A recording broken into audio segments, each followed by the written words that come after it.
Hello, and welcome to this short webinar about managing resilience in difficult times. My name's Matthew Curtis, and I'm the Cranfield Trust's project manager for the North East region. I'm based in Northumberland. My role for the Trust is to connect our talented volunteers in the region to projects for amazing charities. So how can the Cranfield Trust help you? Our volunteer consultants act as critical friends and trusted advisors. Cranfield Trust projects can cover a whole host of subject areas and topics, but you can also access support remotely too. If you visit our website, you can register for HRNet, our free instant HR support. You can also access our services through Cranfield Trust On Call, our one-to-one telephone service. Mentoring programs are also available and ideal for being delivered remotely. So what will we cover in this webinar and how might you use it? We're going to talk about resilience and what it means to us as individuals. We're going to go through the 6 keys to being resilient, how to keep control and avoid feelings of being overwhelmed, how to recognize and managing our energy states, and how to handle events which might impact on our resilience. Why not use this webinar with your teams, pausing at certain points to discuss and share your own thoughts, feelings, and coping strategies so that you can better support each other in being resilient and be a resilient team. So what does resilience mean to you? What words come to mind when you think about resilience and the need to be resilient? Perhaps pause and write a few down.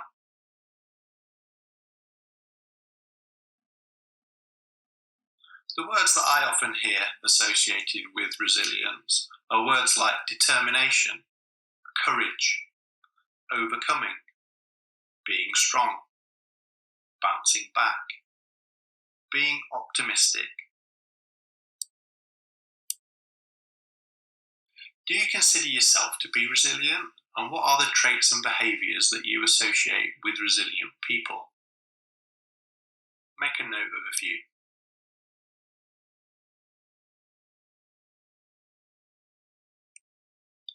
So people tell me that resilient people have a clear sense of direction. They're driven. They're motivated. They don't let things get in their way. And they have this ability to bounce back when things do go wrong.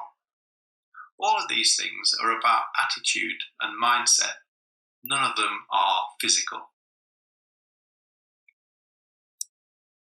I'm going to show you a poster with 4 quotes related or associated with being resilient. I want you to have a look at the 4 and see if there's one that particularly resonates with you. Have a look at it and consider why that one is the one that you can associate with most easily.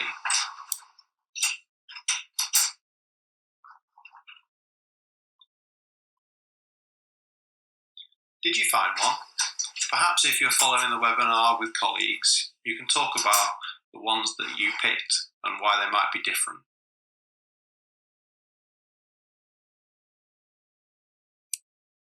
So, the 6 keys to resilience. Key 1 is having a sense of purpose. This is the foundation for all of the other keys.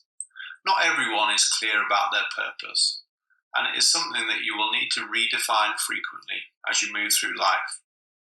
The stronger your sense of purpose, the better equipped you are to handle challenges and setbacks and to recover from them. Are you clear about your direction and goals? Or has the current situation made them all feel a bit remote and distant? Do you understand the purpose of all the activities you engage in, and do you remain true to your goals and values? This might be particularly important in the current crisis, when you think about how you'll be remembered for the actions you took afterwards. Key number 2 is positive mental attitude. This is something of a balancing act between being able to think positively about situations and events while still being realistic about what can be achieved. It's not about naive false optimism, but involves being able to generate positive thoughts and feelings about situations. Do you have the ability to see the positive side of things without creating unreasonable expectations and the subsequent disappointments? Key number 3 is about connecting with others. Even though many of us are having to work remotely at the moment, people matter to all of us. So building supportive and caring relationships is essential. Your interpersonal skills can be an important part of your ability to be resilient. It's also essential to be able to offer appropriate help and support to others, and importantly, to be able to ask for it yourself when needed. Asking for help is a strength, not a weakness. Determination. How good are you at seeing things through when faced with challenges? Do you deal with them by having a can-do approach, being proactive and taking action? How well do you finish tasks and things which you have started? Are you able to keep going in the face of adversity rather than giving up? How adaptable and open-minded are you? Do you give yourself a range of choices and ways of dealing with different situations? And do you leverage all of the support and help that might be available to you in your organization or in your family? Taking control. Control comes from how we think and react. It's about understanding your inner self, how you think, feel, and react, and controlling this so that you develop positive patterns in the way you deal with different situations and challenges. Do you take responsibility for yourself and your actions? Are you able to recognize what challenges or situations are beyond your control and let go of these in order to focus on the things that you can actually do something about? Knowing something and doing it are two different things. What do you need to do that rather than just talking about it?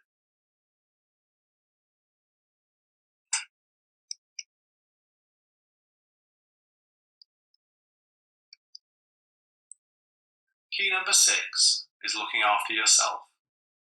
Looking after yourself physically, mentally, and emotionally is essential in order to deal with stress, which has a big impact on resilience. Do you lead a healthy lifestyle? Do you have strategies and tools to help you deal instantly with difficult or stressful situations? Are you able to relax your body and your mind so that you can see problems or difficult situations in a calm and clear way? Make sure you learn some simple techniques to help you do this. Build these into your daily routines. So when we think about the 6 keys to resilience, what is it that we want to be able to achieve through being resilient? I think what we're all looking to do is to be able to continue to advance despite adversity. We want to be able to move forward, whether that's on a daily basis with our list of actions and goals that we need to complete that day, or with our bigger purpose. Being clear on what it is we want to achieve, making sure we take action, and controlling our mindset are a big part of advancing. When we think about keeping control, it's important to recognize what we can control is in the middle. It's the things that we can control about ourselves. We can control our attitude, the way that we react and respond to things. Beyond that, we have influence on our organization, our family, our friends, and other stakeholders. This is our sphere of influence. The wider world, beyond our sphere of influence, might be affecting us, but we have little or no control or influence over it. The current crisis is a clear demonstration of that. What we can do, though, is choose how we respond to it. We can control how we think and feel and the actions that we take.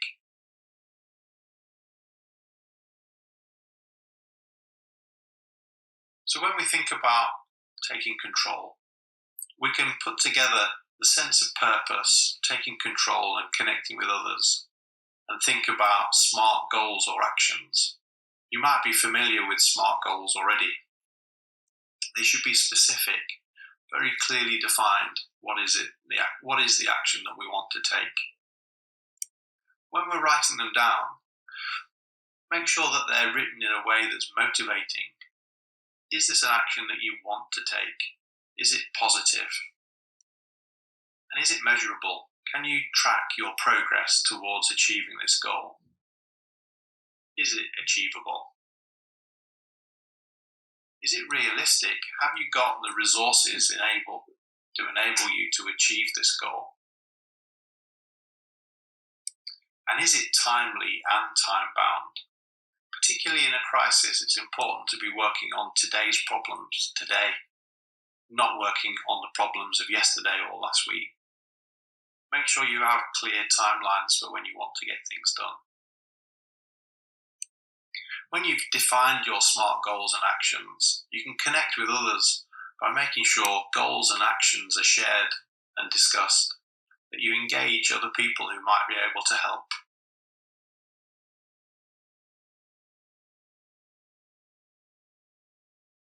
When we think about energy levels, it's important to understand that it's not possible to always be working with high levels of activation and positive energy in the zone that we call thriving. When we're in this zone, we'd be feeling challenged and optimistic, highly confident, really enthusiastic, and astonished by what we're achieving. It's hard to maintain 24/7 though. We need to take time to recover, to get our breath back. So we need to have times in our recovery zone where we can feel calm, carefree, peaceful, mellow, and at ease. When we're in recovery, that's a much lower activation level. What can happen though is we can be experiencing negative energy where we're in survival mode. It's also high activation. We can have feelings of being annoyed and fearful, frustrated, impatient, anxious. We might be envious of what's happening for other people. When we spend time with negative energy, if we aren't getting recovery, we can fall backwards and down into being burnt out, where we'll be feeling exhausted, sad, depressed, empty, hopeless, ready to give up. What we need to try and find ways of doing is moving from the survival zone into thriving. So keeping that high energy, high activation level, but turning it into something positive. That can often be about the way we look at problems and how we reframe them. We then need to be able to move backwards and forwards between thriving and recovering. This is taking care of ourselves, thinking of the ways that we can have a healthy lifestyle and strategies for relaxing. The goal of all of this is to try and avoid being in the burnt out zone. So think about what energy state you're in. Are you high activation and in positive energy? How are you going to make time to recover? And how can you avoid being in survival or burnt out zones? The next thing to think about is how we handle events that might trigger and impact negatively on our resilience. Particularly at stressful times of crisis, people can react and behave in ways that aren't usual for them. Everybody's got a lot going on just beneath the surface right now. So handling things with empathy and using emotional intelligence are critical at times like this. So when an event happens, if we're not careful, we can instantly react. Just an emotional response. It's natural. When we react, though, we're not in control of the outcome, and often this can be an outcome that we don't desire. if we can take a few seconds just to think about the outcome before we react, and think about what is the best possible outcome that I can achieve from this event, then we can choose to respond rather than react. Choosing to respond and giving us that time to focus on the outcome is a much more positive way of dealing with events that we might be faced with.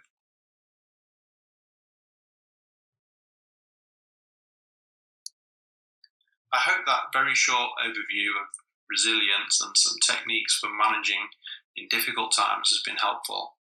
If you'd like to access more help and support, please do visit the Cranfield Trust website.